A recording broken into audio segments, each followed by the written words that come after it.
Welcome back to Jalan ke-9 Studio, tempatnya kalian pecinta donghua dan anime. Kali ini kita akan membahas habis seputar Perfect World. Saksikan terus ya guys ya. Rusa ilahi 5 warna membawa piring giok berisi buah, sementara kera putih menuangkan anggur untuk semua orang. Tempat ini benar-benar jauh dari keributan duniawi dan suasana damainya membuat Shihou merasa sedikit iri. Di sini semua orang tampak damai, berbicara satu sama lain tanpa ada niat membunuh atau perselisihan. Shihou merasa bahwa ini adalah dunia yang benar-benar berbeda, dunia abadi yang penuh dengan keindahan dan kedamaian. Tiba-tiba cahaya warna-warni yang abadi bersinar dengan indah dan seorang pria parubaya muncul dari kejauhan, berjalan di jalur ungu kemasan yang membentang dari luar laut ke pulau. 6 daun reinkarnasi Immortal King telah datang, teriak wanita muda yang memegang kilin putih. Shihou terkejut, ia belum pernah mendengar nama Raja Abadi ini sebelumnya. Tetapi melihat kekuatan yang terpancar dari dirinya, ia bisa merasakan kehadiran yang luar biasa. Kemudian perhatian Shihou teralih pada artefak magis yang ada di atas kepala pria itu, yang ternyata merupakan beberapa pecahan disk reinkarnasi yang sangat langka. Kedatangan 6 daun reinkarnasi Immortal King mengakhiri perjalanan Shihou di hutan bambu ungu laut selatan untuk saat ini. Namun apa yang baru saja dilihat dan dipelajari di sini membuka banyak pintu bagi pemahaman lebih lanjut tentang dunia kultivasi dan Dao. Shihou kini berada di tengah-tengah dunia yang jauh lebih besar dari yang ia bayangkan, dan setiap langkah berikutnya mungkin akan membawanya lebih dalam ke dalam rahasia kekuatan abadi. Shihou masih tercengang melihat disk reinkarnasi artefak yang sangat kuat dan langka. Disk ini tampaknya telah disempurnakan oleh 6 daun reinkarnasi Immortal King, dan Shihou merasa seolah-olah dia sedang bermimpi. Sebuah benda yang memiliki asal-usul luar biasa, penuh dengan legenda dan sejarah. Para pembudidaya di sekitarnya berbicara tentang bagaimana reinkarnasi Immortal King berusaha menyempurnakan jalau daunnya sendiri. Shihou terpesona dan dia tahu bahwa apa yang dia lihat di hari ini adalah hal yang sangat jarang dan tak terduga. Sementara Shihou terkejut, gadis ponik dengan pakaian 5 warna mulai berbicara. Dia mengagumi 6 daun reinkarnasi Immortal King yang katanya masih meneliti daun besarnya. Semua orang di sekitar mereka, termasuk pemuda dengan pedang emas abadi radian, ikut mengungkapkan kekaguman mereka pada sosok yang luar biasa ini. Mereka yakin bahwa 6 daun reinkarnasi Immortal King akan berhasil dalam tujuannya. Meskipun mereka juga khawatir akan resiko yang ditanggungnya dalam proses ini. Shihou mendengarkan dengan penuh perhatian, menyadari bahwa di dunia ini ada banyak sosok besar yang masih terus berjuang untuk mencapai pemahaman tertinggi mengenai Dao. Tiba-tiba langit berubah. Sebuah bola api besar meluncur ke arah hutan bambu ungu selatan, yang ternyata adalah transformasi dari sebuah gagak emas.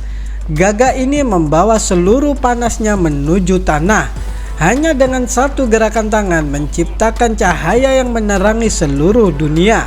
Kemampuan ilahi ini membuat Shihou merasa terpesona, tak bisa berkata apa-apa. Ini adalah jenis kekuatan yang tidak pernah dia bayangkan sebelumnya. Seluruh suasana terasa begitu megah, dan dengan anak-anak berkumpul membahas hukum Dao dan alam semesta. Namun bagi Shihou semuanya terasa sangat asing dan sulit untuk dipahami. Sistem kultivasi yang mereka bahas sangat berbeda dari apa yang dia tahu. Shihou merasa bahwa sistem budidaya dunia di tempat dia berasal terlalu berbeda dengan yang ada di sini.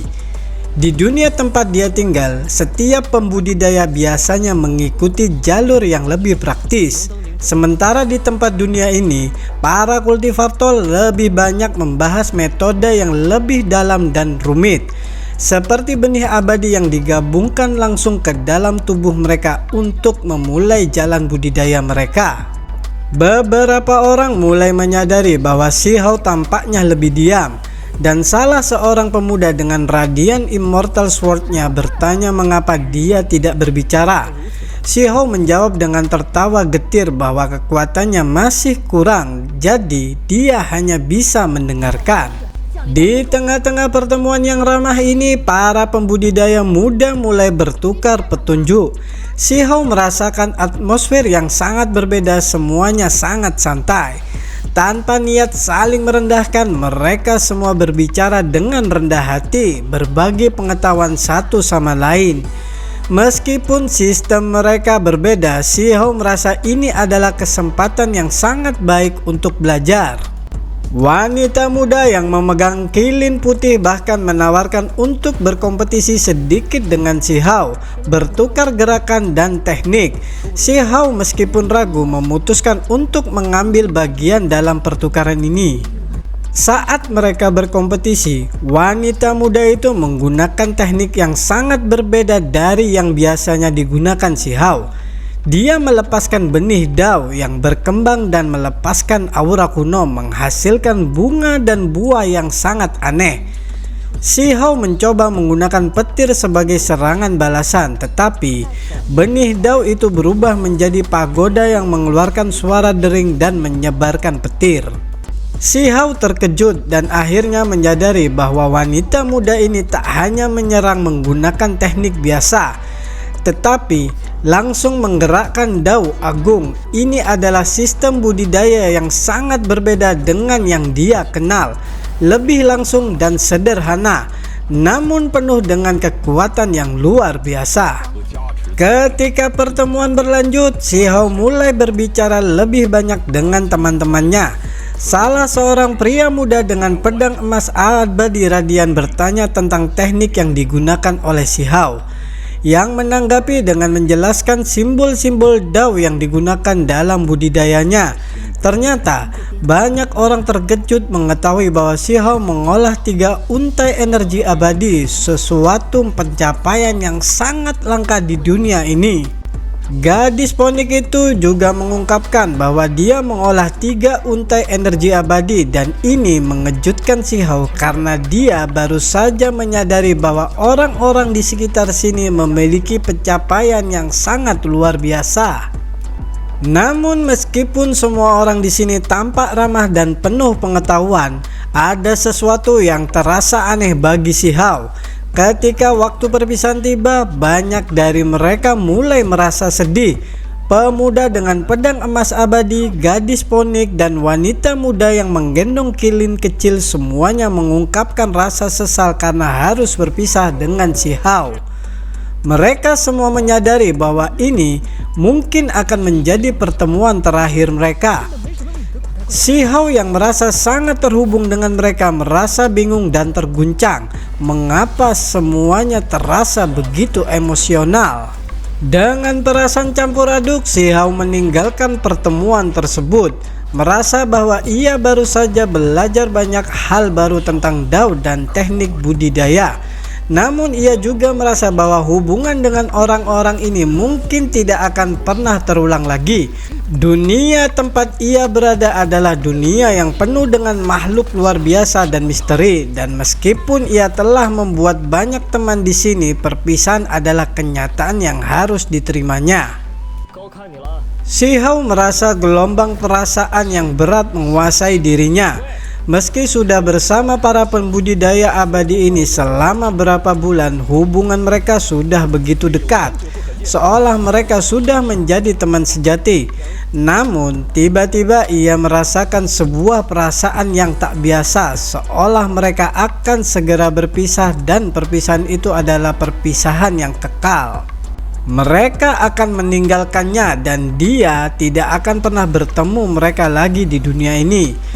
Perasaan kesedihan yang mendalam menghantui Si Hao dan dia merasa terhimpit oleh kenyataan ini. Apa yang sedang terjadi? Pikirnya, tempat tinggal abadi yang menakjubkan ini, orang-orang ini apakah semua nyata ataukah hanya sebuah mimpi? Satu persatu teman-teman Si Hao mulai memberikan ucapan perpisahan. Pemuda dengan radian Immortal World Sword berkata dengan serius, "Mungkin suatu hari nanti kita akan bertemu lagi di dunia manusia, meski itu hanya harapan yang kecil." Kata-kata ini membuat Si Hao semakin berat. Mereka seolah tahu bahwa pertemuan ini akan berakhir dan semuanya tidak akan pernah bertemu kembali. Gadis ponik juga menyatakan keengganannya untuk berpisah. Dengan mata yang sedikit berkaca-kaca, bahkan wanita muda yang membawa kilin putih kecil tampak sangat emosional, seolah sangat sulit bagi mereka untuk meninggalkan tempat ini dan Si Hao. Tetapi meski ada perasaan yang sangat mendalam, mereka tahu bahwa mereka harus berpisah. Si Hao tidak bisa menahan perasaannya. Dia berlari mengejar mereka, mencoba meraih lengan gadis ponik dan pemuda dengan pedang emas radian. Apa yang sedang terjadi? Kenapa ini semua terasa seperti mimpi? Teriaknya dengan penuh kekhawatiran. Namun sebelum Si Hao bisa mendapatkan jawabannya, sebuah pemandangan yang sangat mengejutkan muncul di langit. Sebuah mata raksasa yang menakutkan, lebih besar dari puncak gunung, muncul di kehampaan. Dari arah itu tumbuh tulang yang sangat besar dan kabut abu-abu mulai melonjak dari kosmos mengarah ke dunia yang damai ini. Langit yang sebelumnya cerah kini berubah menjadi gelap dan pemandangan yang damai di hutan bambu ungu selatan seketika rusak. Teriakan perang mengguncang langit dan gelombang darah mulai menembus langit dan bumi. Kekuatan magis yang sangat besar menghancurkan segalanya. Makhluk-makhluk tertinggi muda yang sebelumnya bersama Si Hao berusaha bertahan. Tetapi meski mereka melawan dengan segenap kekuatan, serangan mereka tak bisa menahan kekuatan lawan. Hutan bambu terbelah dan Laut Giok pun mulai mengamuk. Mereka yang sudah dekat dengan Si Hao, teman-temannya tewas dalam pertempuran tanpa ampun. Si Hao merasa begitu marah dan tak berdaya. Dia menyerang langit dengan penuh kemarahan, berusaha menghentikan kehancuran ini. Tetapi serangannya tidak berguna. Dia merasa terasing, seolah-olah dia hanya menjadi saksi dalam pertempuran yang sangat besar dan tak dapat diubah. Salah satu teman dekat Si Hao, wanita muda yang membawa kilin putih kecil dikelilingi oleh kabut abu-abu. Mata merah menyala menyerangnya dengan kekuatan mengerikan. Dan meskipun Si Hao berusaha sekuat tenaga untuk melindunginya, serangannya tidak dapat menghentikan serangan kabut tersebut. Wanita muda itu jatuh dan dengan tubuh yang lemah dia mengucapkan beberapa kata terakhir kepada Si Hao. "Semua ini adalah kenyataan yang harus kamu lihat. Di masa depan kamu akan menghadapi mereka." Melihat teman-temannya jatuh satu demi satu, darah dan kehancuran merajalela di sekelilingnya, hati Si Hao dipenuhi dengan kesedihan yang mendalam. Mengapa ini harus terjadi? Apa yang sedang terjadi? Teriaknya dengan penuh keputusasaan. Si Hao terus merasakan kekosongan yang mendalam saat melihat teman-temannya jatuh. Setiap kali dia mencoba untuk melawan, perasaannya semakin hancur karena dia tahu bahwa dia tidak bisa mengubah apapun. Semua yang dikenal dan disayangi terhapus begitu saja, meninggalkan kesedihan yang mendalam di dalam dirinya. Dia merasa seolah-olah dia tidak cocok dengan dunia ini, seolah-olah dia terpisah dari kenyataan yang ada. Kenapa semuanya harus berakhir seperti ini?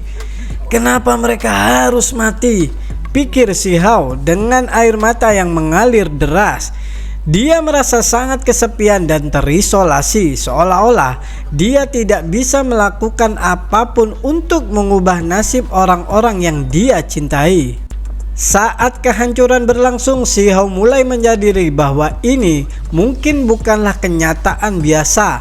Apa yang dia lihat adalah gambaran dari masa lalu yang diproyeksikan melalui kekuatan tokoh-tokoh hebat ini. Ini adalah kejadian yang dimanipulasi melalui kekuatan luar biasa yang memungkinkan Si Hao melihat kejadian-kejadian tragis ini dari waktu yang tak terbatas.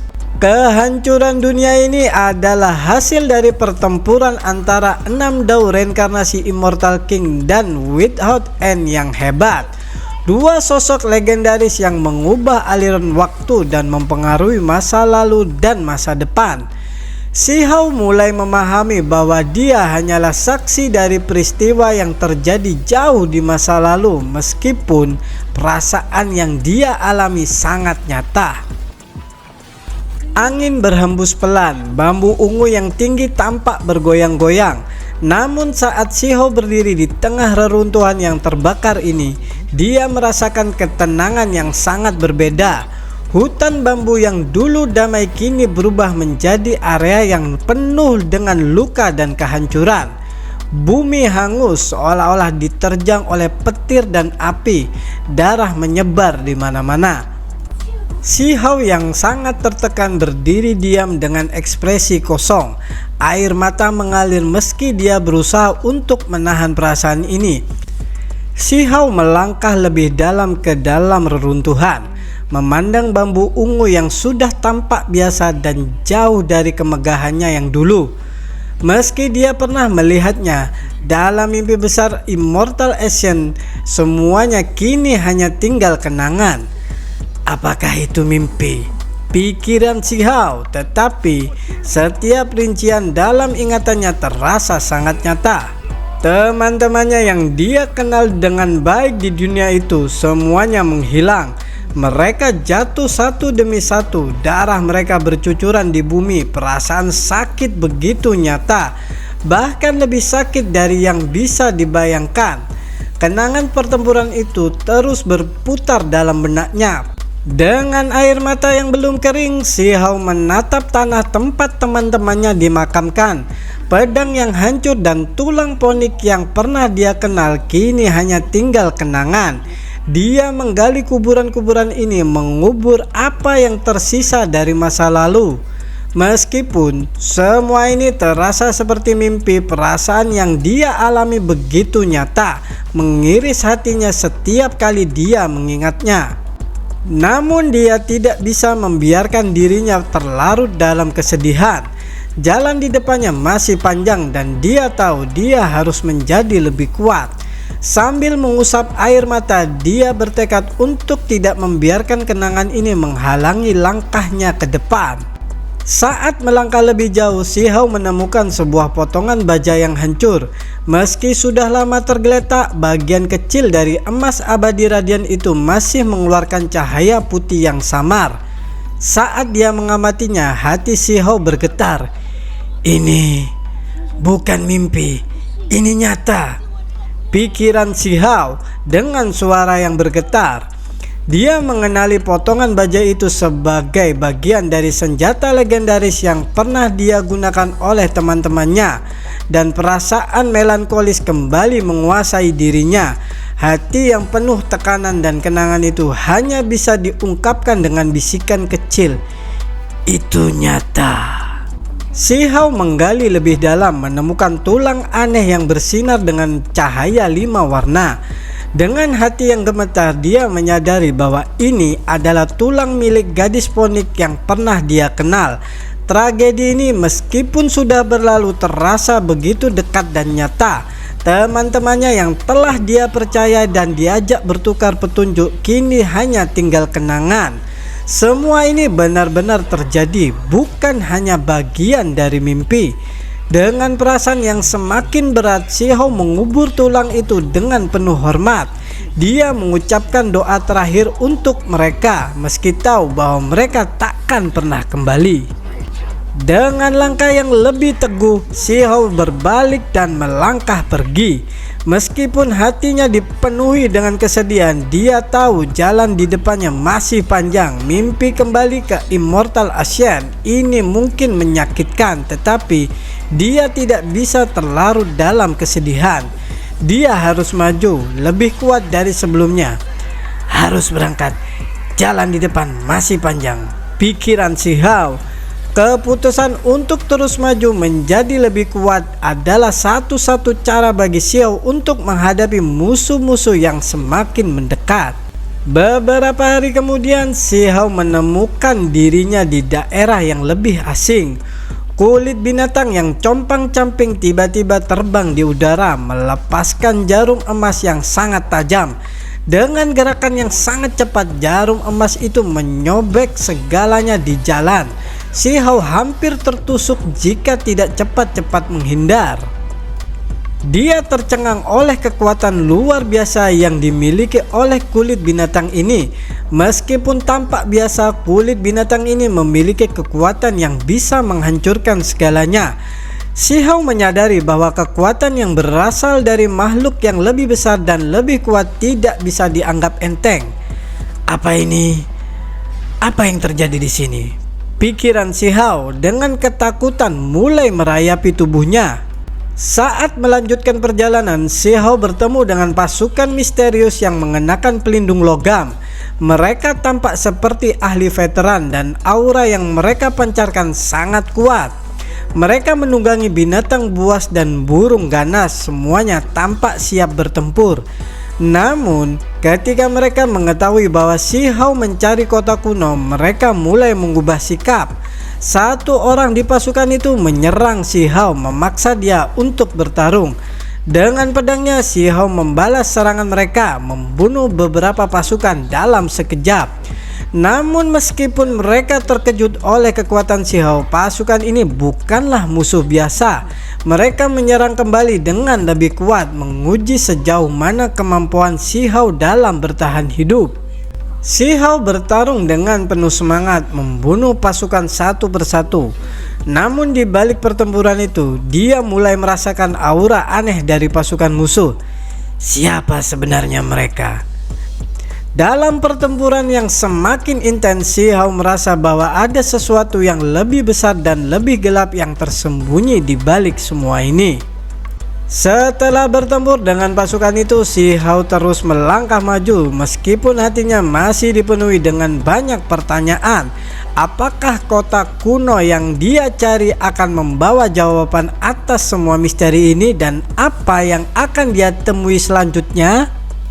Saksikan terus episode selanjutnya hanya di Jalan ke-9 Studio, tempatnya kalian pecinta donghua dan anime. Jangan lupa klik subscribe, like dan notifikasinya. Terima kasih.